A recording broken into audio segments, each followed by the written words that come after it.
வெண்பருத்தி நூலெடுத்து வாய் வெடிச்ச பூவெடுத்து நான் அணிஞ்சிட தொடுத்து வச்ச நடினமான மாலை இது.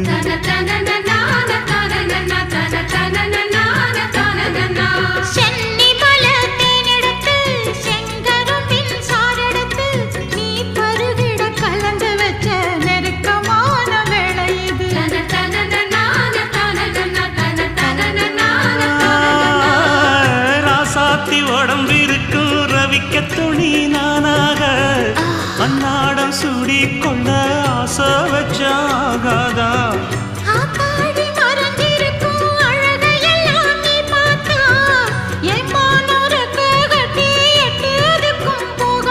அடிச்சி சக்கரையே எட்டி நீயும் நிக்கிறியே நான் ஏங்கி ஏங்கி பார்க்கிற போறாங்க.